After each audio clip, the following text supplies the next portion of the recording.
YTPC,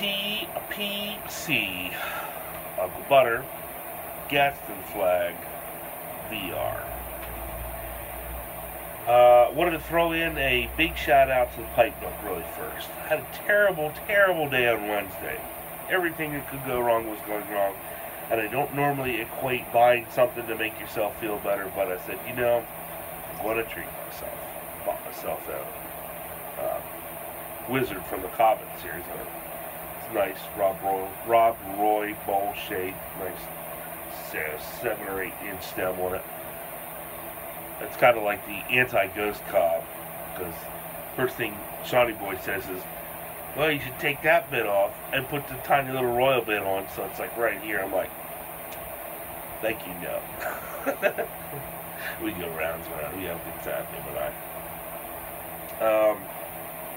We get a pipe milk. I ordered it on Wednesday at like 10 o'clock, and it was here like Saturday morning, first thing. And I was like, oh my, personal note, all 9 yards. I was like, Eddie, you are the man. And I really like supporting businesses as such. You know, anyone could go to, you know, CI and order something. Anyone can get JR's and Thompson's. And, you know, it's fine. Go ahead and do it. Uncle Butter's not going to be mad at you if you do that. But I really kind of like the small business feel of the pipe milk. I've definitely ordered some more from there.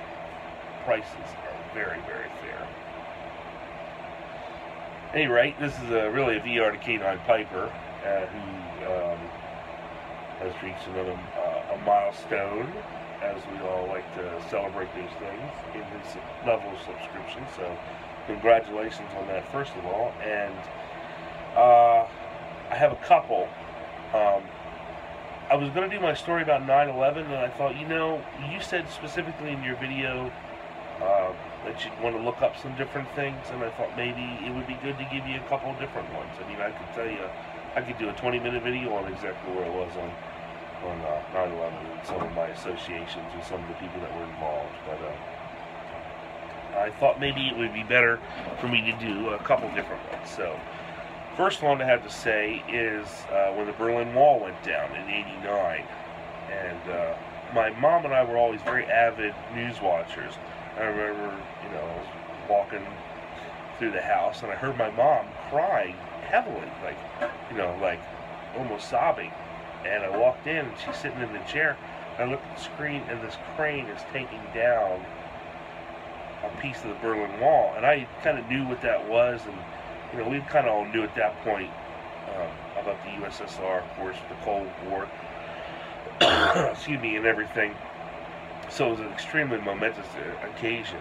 And, you know, you could sit here all day and do another 40-minute video on, you know, the reasons and whatnot that came down. But, you know, as a 9 or 10-year-old boy, I didn't really have a full understanding. I just knew that that was so momentous for my mom to see such an occasion like that. We talked about it. It's good, but I remember we were just in the TV room there, and you know, I just heard her cry, and I remember hearing her cry and looking at her eyes, seeing those tears coming down her both sides of her face, streaming down. And I was like, "Are you okay?" And I'm like, "Are you upset?" And she's like, "No, I'm just so terribly happy. I mean, look what's going on." Again, we talked about it one time. So the Berlin Wall coming down was a real big deal for me.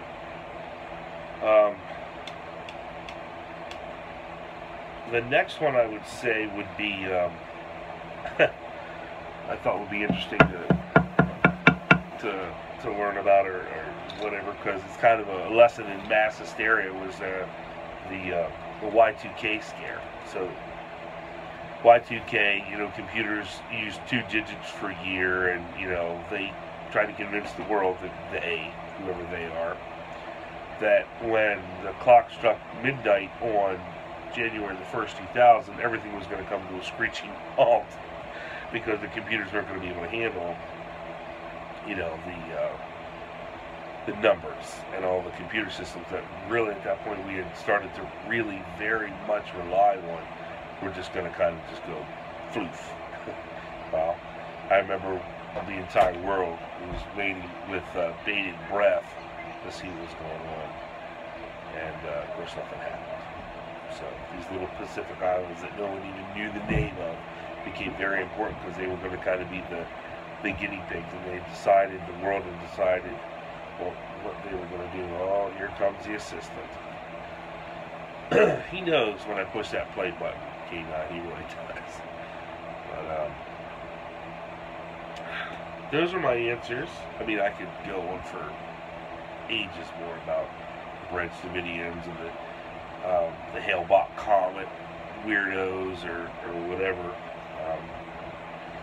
But I thought maybe you'd want to do a little research or read a little bit about the Berlin Wall and Y2K. So, you know, a little side note on the Y2K thing. My Scoutmaster, a seemingly well-adjusted and intelligent human being, bought totally into it. Bought totally and utterly into it. And he had turned his basement kind of into, excuse you, God bless you, into kind of an area of prepping. So it was interesting to see people kind of lose their minds on it, and then nothing happened, of course.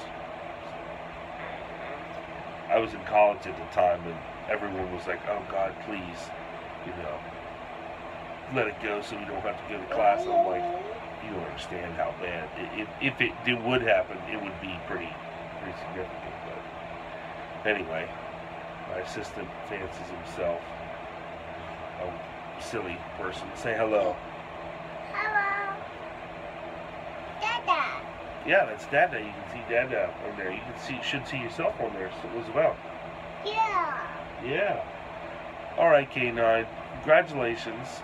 Continued success. Please keep putting videos up. We are indeed, and in fact, watching.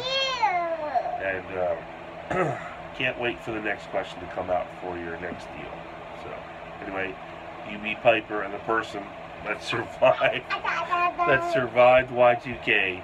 Signing out. You want to say goodbye? Say goodbye. Bye. Bye.